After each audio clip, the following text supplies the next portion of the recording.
O que a gente quer com isso, trazendo para cá, tendo essa disposição, esse layout, toda essa intencionalidade, é fazer com que você perceba exatamente a metodologia do nosso curso.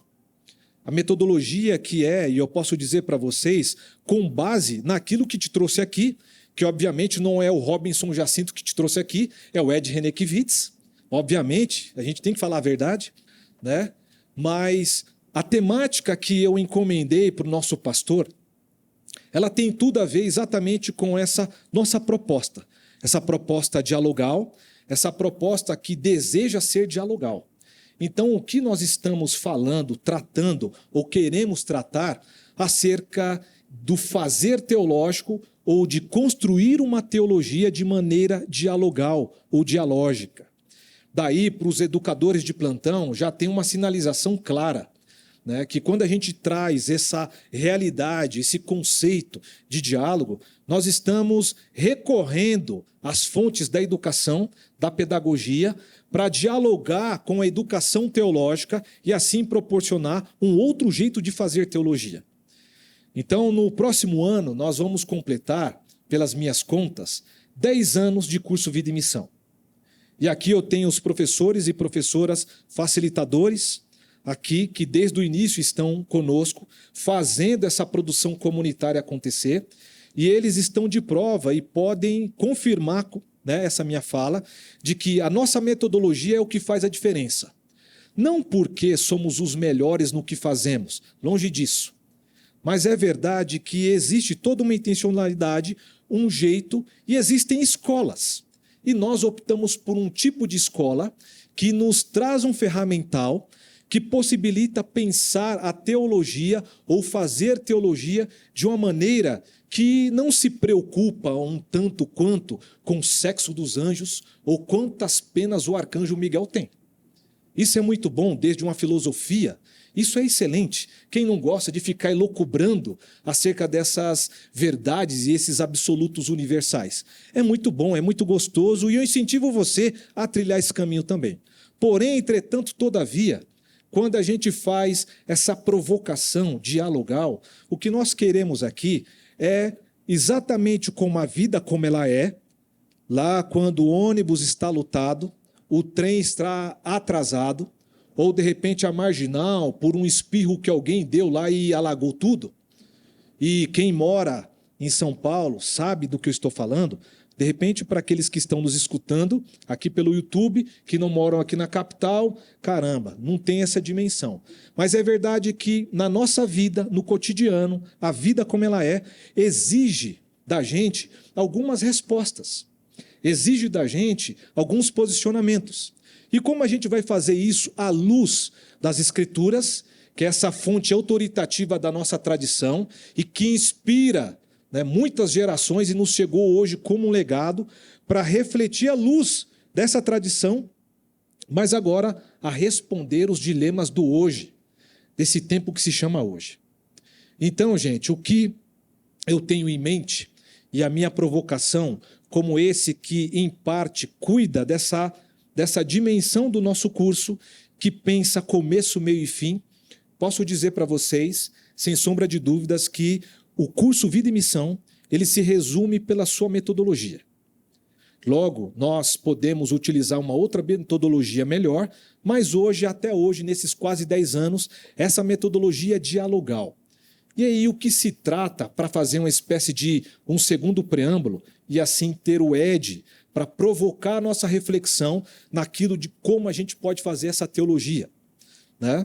Eu posso trazer um segundo preâmbulo para vocês dizendo que o diálogo sempre parte de uma premissa, que tem um outro sujeito no processo. Nunca pode ter diálogo quando um só fala, tipo eu agora falando para vocês e vocês só me escutando. Eu estou depositando essas informações, esses conteúdos, esses 2 preâmbulos, para depois o convidado principal chegar aqui e falar mais um pouquinho para vocês. Ou questionar, provocar, enfim. Quando a gente parte desse pressuposto, dessa premissa, que para ter diálogo a gente precisa ter 2 sujeitos, respeitando a sua diversidade, respeitando a sua singularidade, já está posto um caminho, um chão para a gente fazer teologia. ou fazer qualquer outra coisa que envolva as pessoas. Seja você lavando um carro com o filho, seja você trocando uma ideia no que tem que comprar com a esposa para os mantimentos da casa, seja tudo que parte no cotidiano, tem que ter esse sujeito que interpela, esse sujeito que faz a mediação. Então, a primeira premissa é essa. E aí isso indica para a gente o seguinte, que dessa premissa, todos têm voz e vez e histórias que podem contribuir para essa construção. No caso aqui, se é uma construção teológica, a teologia para nós, ou o que a gente entende de fazer teologia, não é um dado pronto, absoluto e fechado, que começou numa era distante, numa modernidade, se fechou lá, e para chegar até aqui a gente tem que reproduzir isso de maneira crítica. Não. Se é diálogo, o sujeito do presente faz outras perguntas, porque o hoje causa outros questionamentos, que são diferentes do passado. Mas você poderia me perguntar, Robinson, mas não existem alguns absolutos universais, sendo redundante aqui? Sim, como por exemplo, não matarás. Mas existem outras coisas, outras nuances da nossa vida que questionam para o hoje. E quais são as respostas que você vai dar? Para dar essas respostas, é sempre uma construção coletiva. Por quê? Para fazer cultura, para fazer história, não se faz cultura e história sozinho. Se faz de maneira coletiva, se faz de maneira comunitária, como é a nossa proposta aqui. Sendo assim, quando a gente fala, né, que a teologia não está pronta, acabada, ela precisa constantemente ser revisitada por esses sujeitos que questionam a própria teologia, porque o que é a teologia, senão não aquilo que diz respeito a Deus, sim diz respeito à nossa relação e interpretação do que a gente tem das Escrituras, daquilo que foi comunicado pela tradição. Gente, teologia é feita por mãos humanas, pela nossa criatividade. Não é algo que desceu do céu como algo que veio diretamente do trono divino e aí chegou até você e você não pode questionar porque ao tocar nisso você é desmaterializado quase que automaticamente. Não! A teologia exige novas perguntas, porque o hoje, né, em pleno 2023, com todas as demandas que nós temos, é exatamente essas demandas que nos questionam constantemente para respondê-las. E aí, quando a gente faz e parte dessa premissa, pessoal, há uma boniteza sensacional, porque o outro, a partir da sua singularidade, do seu jeito, das suas experiências, que são diferentes das minhas. Eu sou um rapaz latino-americano, marido da Simone, com 2 filhos, um de 12 e um de 7. Mas você, de repente, não tem filhos ainda ou nem é casado. Logo, a sua experiência, aquilo que te interpela, é diferente da minha experiência. Mas nós nos tornamos um na hora que refletimos juntos para trazer essas respostas que são, né, questionadas ou nos levam a ter essas respostas ou fazer essas respostas por causa da vida como ela é. A partir, então, dessa realidade, essa realidade que questiona, logo, diálogo constante, e o diálogo sempre também tem uma outra premissa, aí eu poderia entrar em outras zonas aqui da pedagogia, para mostrar que a premissa básica do questionamento é pergunta. E quando a gente pergunta juntos, a gente é levado para uma outra dimensão, e é isso que, na nossa metodologia, seja no módulo igreja, que é o pré-requisito para que você entenda a vida e a missão, ou a missão e a vida tudo intercalada, nós questionamos acerca do que é ser igreja hoje. Porque é diferente a igreja dos seus pais, dos seus avós, que tiveram a sua importância lá, sim, é óbvio, mas a igreja hoje, nós aqui, temos outras dinâmicas, outros questionamentos. E aí a gente faz um deslocamento, uma problematização de mostrar que a igreja ela tem um plano universal que nos leva para sair dessas 4 paredes aqui, ou da institucionalização, para uma dimensão da igreja que foi inaugurada pelo Cristo, nele mesmo, como uma comunidade do reino de Deus. Que é diferente da gente pensar nas institucionalidades que também fazem parte da igreja, ou uma parte da igreja. Então, quando a gente questiona isso, não estamos preocupados se a gente vai reproduzir um tipo de igreja como uma igreja presbiteriana, uma igreja batista, uma igreja Assembleia de Deus, enfim, qual a ramificação histórica que você pertence. A nossa preocupação não é nem desconstruir essa tradição ao qual você pertence, mas mostrar que existe algo além e que qualifica mais o ser igreja.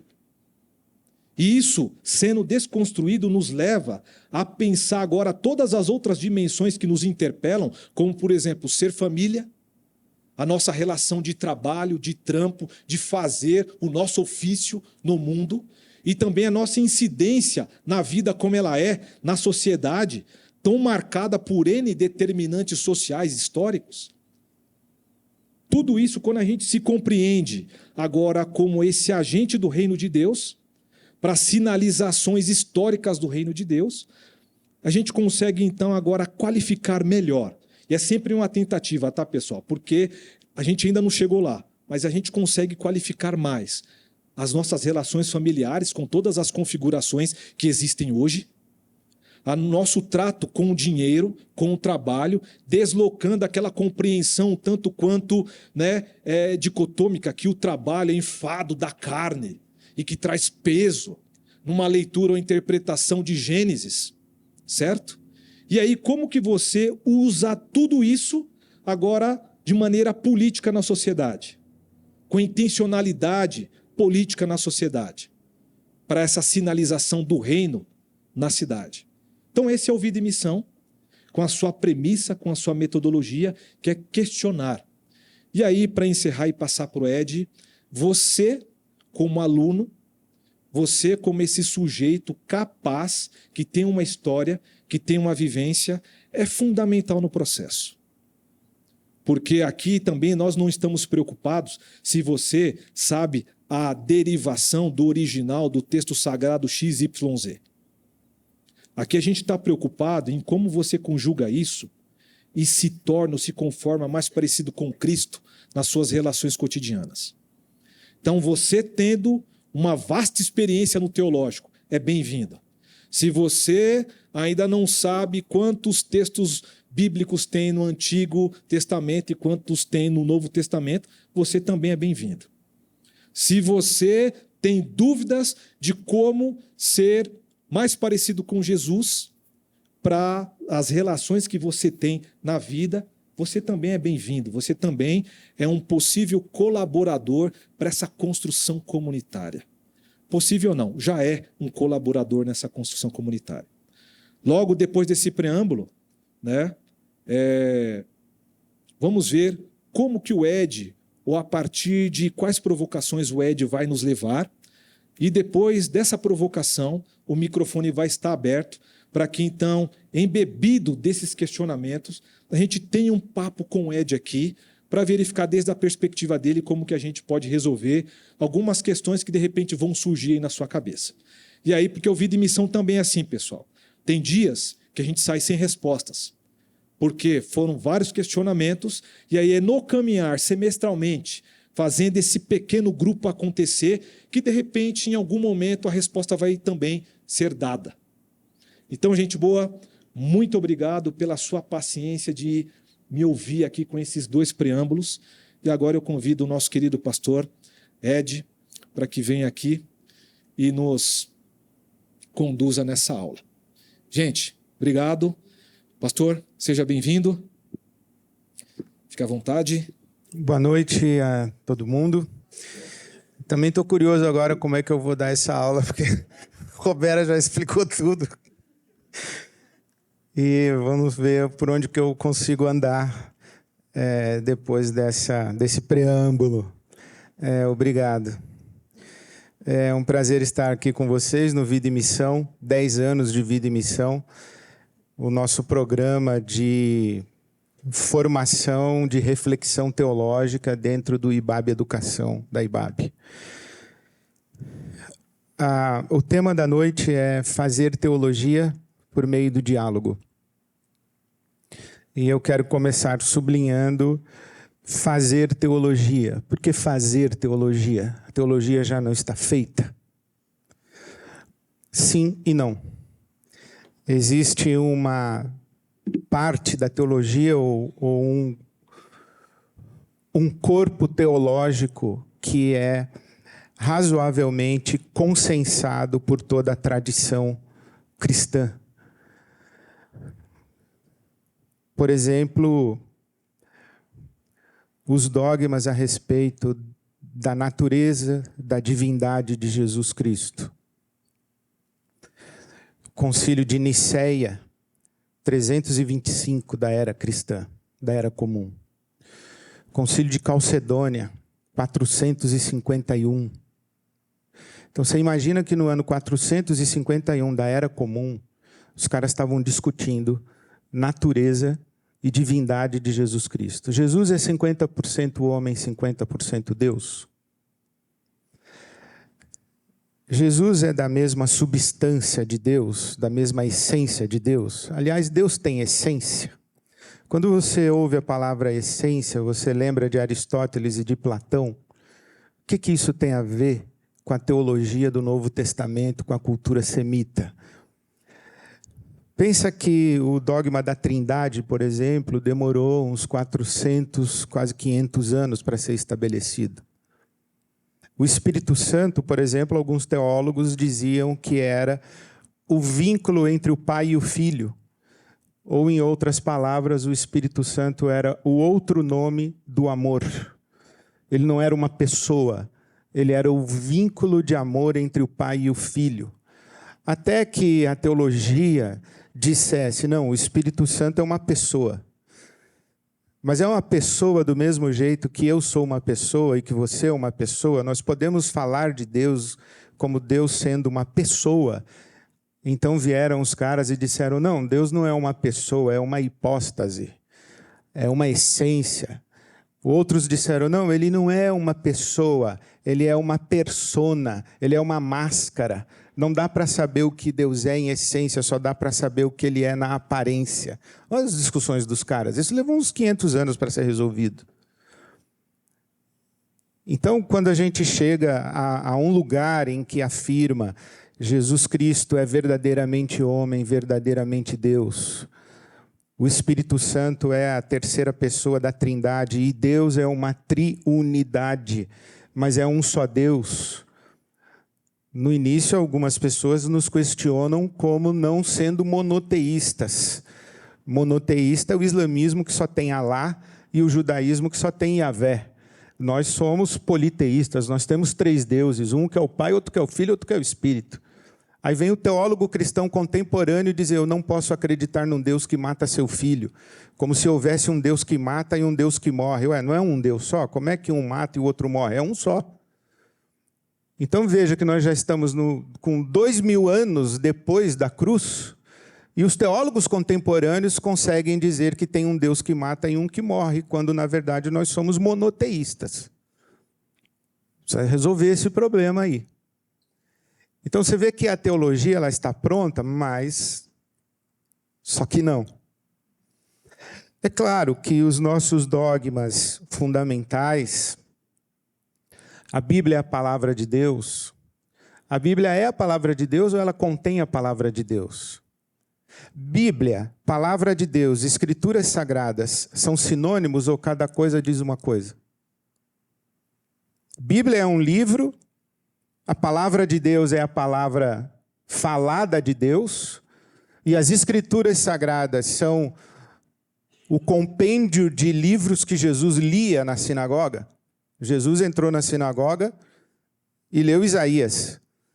E a caminho de Emaús, ele explanou o que a lei e os profetas, isto é, as escrituras, falavam a respeito dele. A lei e os profetas eram as escrituras, não tinha ainda Novo Testamento. Então, Bíblia, escritura, palavra de Deus é a mesma coisa? Aí o Calbart vai dizer assim, não, a palavra de Deus é Jesus Cristo. O verbo se fez carne. A verdadeira palavra de Deus é encarnada. Deus não se fez livro, se fez gente. Está vendo como a gente ainda está fazendo teologia? Calbart está aqui no século XX. Então, a teologia está pronta, mas só que não. Nós temos dogmas fundamentais, mas nós temos questões em aberto. Principalmente porque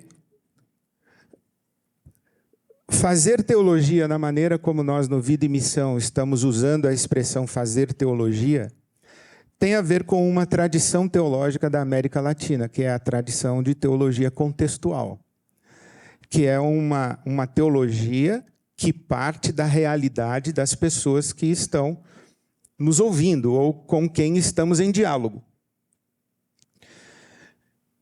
E, nesse sentido, é uma teologia que precisa ouvir perguntas. Então, por exemplo, quando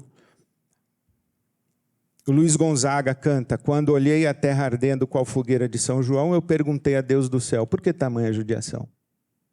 Ele está fazendo teologia. Ele está perguntando a Deus por que você deixa isso acontecer. Por que você permite isso? Por que a terra queima desse jeito? Por que você não faz nada? Será que Deus realmente tem responsabilidade sobre o fato da terra queimar qual fogueira de São João? Ou Deus não tem nada a ver com isso? Essa é uma forma, o Luiz Gonzaga está fazendo teologia. Por exemplo, um dos textos mais indigestos que eu já li é de um filósofo chamado Hans Jonas. E o livro dele é Como Falar de Deus Depois de Auschwitz. Como Falar de Deus Depois de Auschwitz. É um livrinho que deve ter umas 50 páginas. Mas eu preciso ler e reler Hans Jonas para entender primeiro o que ele quis dizer. E depois se eu concordo ou se eu não concordo do jeito que ele fala de Deus depois de Auschwitz. Ou, por exemplo, o Primo Levi, que estava no campo de concentração, um livro deles, Se Isto é um Homem.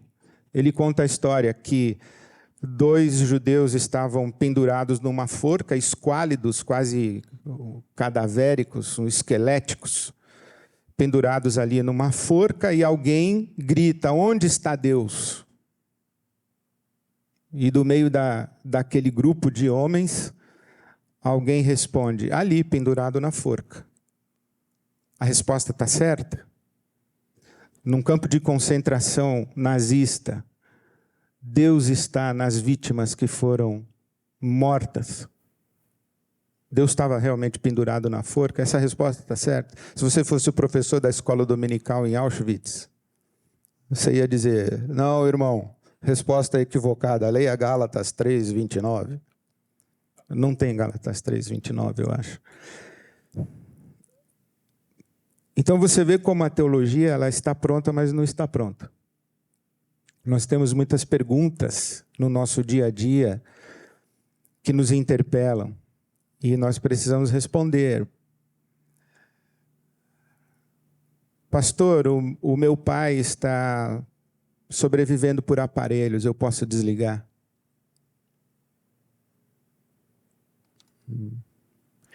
Pastor, eu fui diagnosticado com uma doença degenerativa e eu sei que daqui a 6 meses eu não vou mais ser senhora do meu corpo. Eu posso me despedir da vida agora enquanto eu consigo?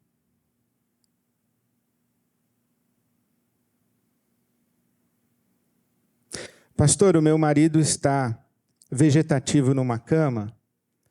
Eu posso ter um romance com um homem que eu acabei de conhecer, que sabe que eu sou casada e que o meu marido é vegetativo numa cama? Ou eu estou, com 27 anos de idade, condenada a viver essa relação conjugal e nunca mais ter um romance? O que você responde? Ou como uma mulher que entrou na minha sala e disse, pastor, eu estou namorando, tenho 2 filhas adolescentes. Não vou colocar um cara dentro de casa com 2 meninas de baby doll. Mas como é que eu faço com a minha vida sexual? Então, a teologia está pronta? Você vai ler Tomás de Aquino para responder para essa senhora? Você vai ler Calvino, Berkoff, sei lá quem que você lê, para responder para essa senhora? Ou o empresário da IBAB que disse para mim, pastor, Eu estou com uma carga parada no Porto de Santos, a multa é R$150 mil por dia. Eles estão pedindo 5 milhões para liberar a minha carga. Posso pagar? Pagar o quê? A multa ou os 5 milhões? O que você responde? Ah, isso aí é ética, não é teologia. Ora, mas se teologia não é ética, para que serve teologia? Para a gente ficar discutindo a metafísica? Se uma teologia não serve para nos responder aos dilemas do cotidiano, então não serve. Então, existe um fazer teologia. E existe um fazer teologia com dilemas tão significativos que as respostas não são fáceis. E se as respostas não são fáceis, elas precisam ser construídas. Aliás, o diálogo, diz o Paulo Freire, é uma criação. Diálogo não é eu conversar com você fingindo que estou te ouvindo para pegar os gaps da sua fala e mostrar para você que eu estou certo e você está errado.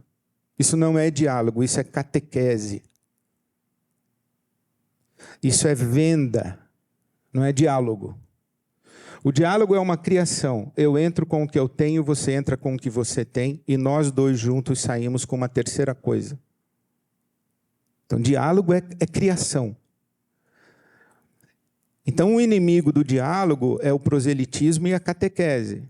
Bom, mas a igreja pode dialogar ou ela deve fazer catecismo e proselitismo?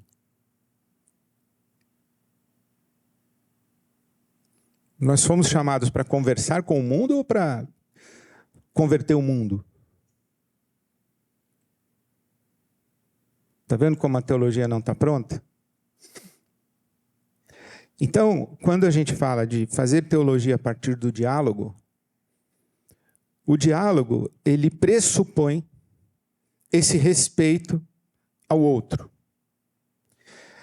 E quando eu entro em diálogo, eu tenho que pressupor que eu posso sair dessa conversa, desse diálogo, com uma ideia diferente daquela com a qual eu entrei.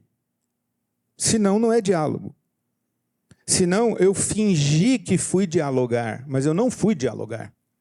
Eu fui te convencer e usei o diálogo como estratégia de convencimento, mas não foi diálogo. Porque em nenhum momento eu estava aberto a mudar de opinião. Eu lembro que uma vez, numa reunião de liderança da IBAB, teve um irmão que logo na abertura disse assim, olha, o meu voto é para pintar de azul, sei lá, vou dar esse exemplo. O meu voto é para pintar de azul. E é isso aí, não adianta argumentar, porque até o fim da reunião tenho certeza que eu não vou mudar. Eu falei, irmão, podia ter mandado por WhatsApp ou e-mail o seu voto. A reunião é para isso, para você chegar achando que tem que pintar de azul e no final da reunião, tendo ouvido todo mundo, se convencer que tem que pintar de cor-de-rosa. Porque se você já vem com a ideia de que você tem uma opinião e não vai mudar até o fim da reunião, não precisava ter vindo, mandava o voto por e-mail. Aliás, não precisava nem ter reunião, se fosse assim. Então, o diálogo parte dessa pressuposição. Se eu entro num diálogo, eu parto da pressuposição de que eu posso sair dessa conversa com uma ideia diferente daquela na qual eu entrei. Isso pressupõe que eu tenho que, no diálogo, ter uma curiosidade. E perguntar. O diálogo é um jogo de perguntas. Um jogo de perguntas e uma atitude de escuta. Porque se eu pergunto, você quer ser ouvido na resposta. Então, pergunta e escuta. E se você pensa assim, bom, mas isso é bíblico? Eu diria, sim. Deus é um Deus que pergunta. Se você reparar bem, Deus é um Deus que pergunta. Aliás, logo na segunda página da Bíblia, ele está perguntando, Adão, cadê você? Adão, onde estás? E quando a gente pergunta, toda pergunta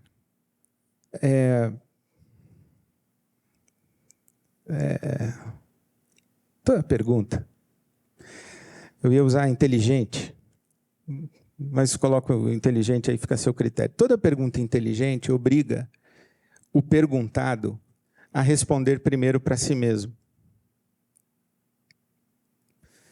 E isso é muito importante. Então, eu acrescentaria na fala do Roberas que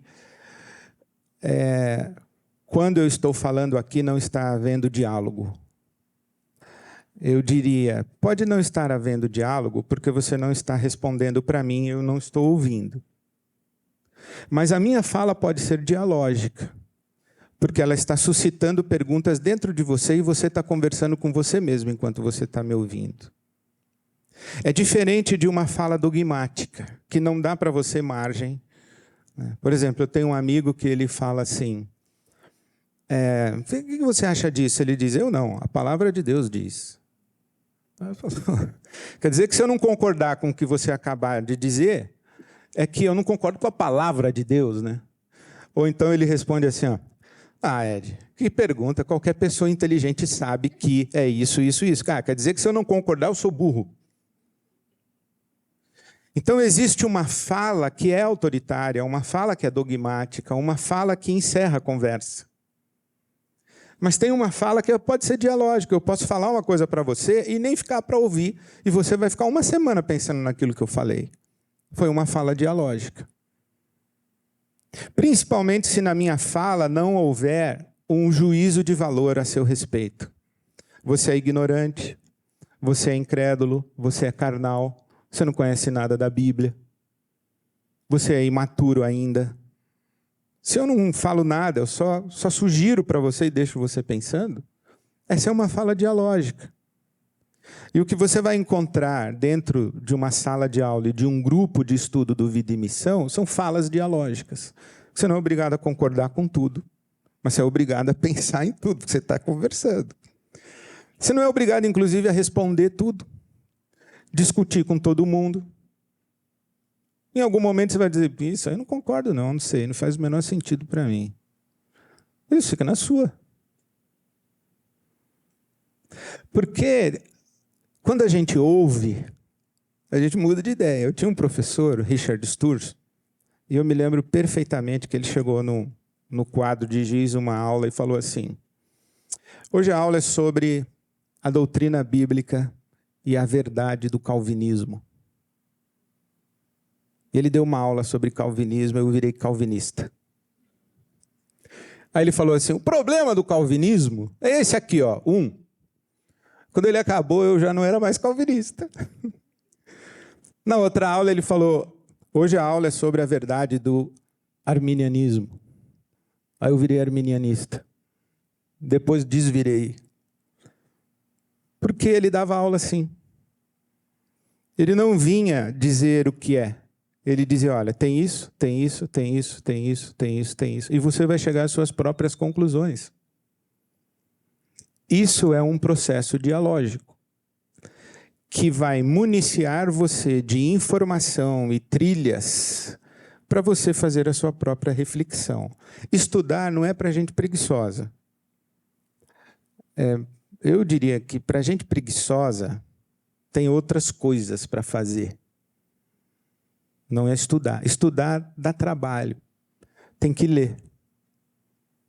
Estudar tem que ler. Estudar tem que conversar. Estudar tem que ouvir o outro. Estudar tem tudo isso aí. E Deus, ele é mestre dessas coisas. Então você pega Isaías 1:18. Na sua tradução diz, vinde, pois, e arrazoemos. O Eugene Peterson traduziu na mensagem com, venham, sentem, vamos discutir esse assunto. Isaías, Deus falando pela boca do profeta. Venham, sentem, vamos discutir esse assunto. Olha que interessante, quando aquele homem pergunta para Jesus, o que eu devo fazer para herdar a vida eterna? Jesus responde, o que diz a lei? Como você lê a lei? Essa foi a pergunta de Jesus, não é só o que diz a lei, é como você entendeu, o que você entende do que a lei diz, como você lê a lei. Então Jesus não responde, ele pergunta de volta. E quando responde, eu já falei isso várias vezes, tem um pessoal que acha que Jesus foi o mestre da pedagogia. Eu acho que não foi. Porque ele falava, ninguém entendia nada, e se não fosse o Espírito Santo, ninguém teria entendido até hoje. E quando ele falava, ele tinha que explicar, porque os caras não entendiam. Parábola, por exemplo, do semeador. Depois ele teve que explicar que o semeador, a beira do caminho é isso aqui, a pedregulho é aquilo ali, o espinho é aquilo acolá, porque era tudo metafórico, simbólico. Mas o que Jesus fez, e aí se você pensar que Jesus foi o mestre da pedagogia dialógica, aí talvez melhore. Ou se você falar em determinados círculos que Jesus deve ter inspirado Paulo Freire, porque Jesus fez o quê? Instalou dentro de nós, e instala com a sua fala, bombas de tempo, que vão explodir mais tarde, que vão explodir depois. E não só isso, bombas de tempo que explodem de um jeito em mim, de outro jeito em você. E bombas de tempo que, em 1989, explodiram em mim de um jeito, e a mesma bomba explodiu em 93 de outro jeito, e a mesma bomba explodiu em 2022 de outro jeito. As palavras de Jesus eram abertas. Abertas de tal maneira que só eram possíveis de serem compreendidas e apropriadas a partir de uma experiência espiritual. Então não era uma conversa entre pessoas inteligentes. Por isso que eu não gosto desse papo de que Jesus era o melhor mestre, porque tinha método. Então, se não tiver uma experiência espiritual, não entende Jesus. Então não é uma conversa entre pessoas inteligentes. É uma conversa entre pessoas de semelhantes corações. É diferente. Saulo, Saulo, por que me persegues? Por quê? Está vendo? Ele tem que responder para ele mesmo antes de ir. Por que me persegues? Por que você está me perseguindo? Quais são as suas razões? Jesus com os discípulos no caminho de Emaús. O que vocês estão conversando e discutindo?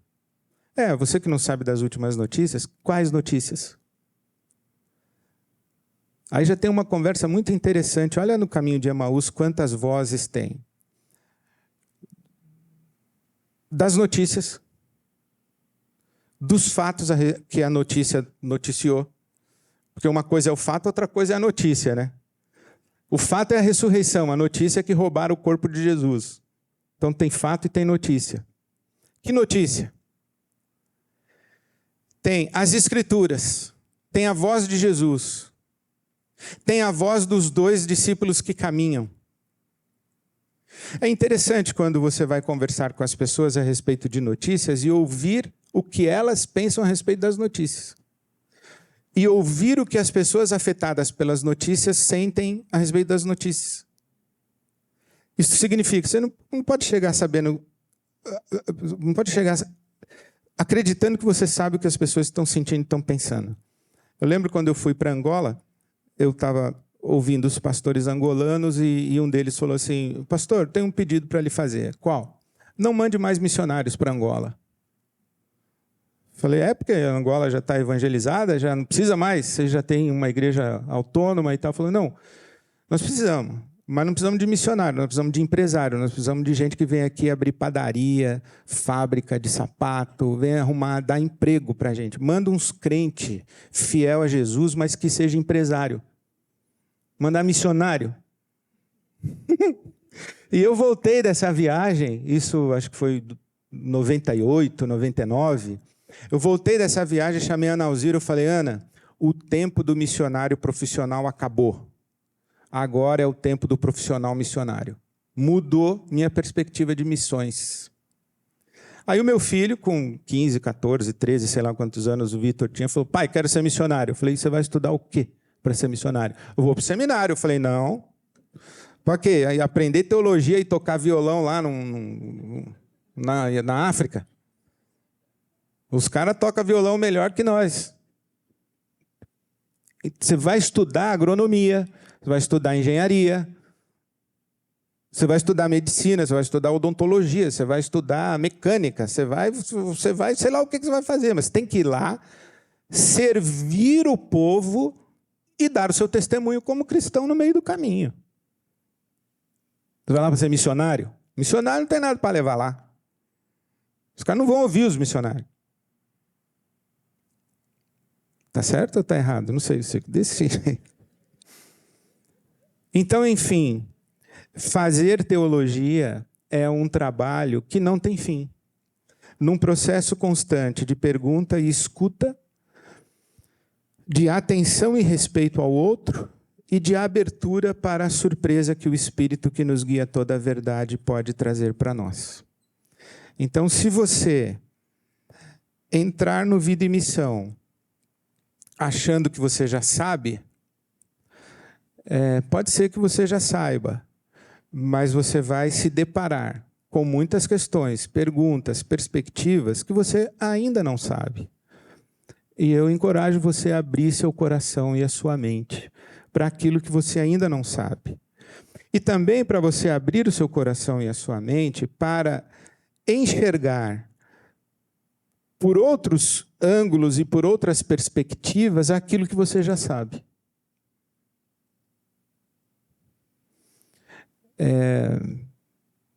Porque não existe só um jeito de saber as coisas.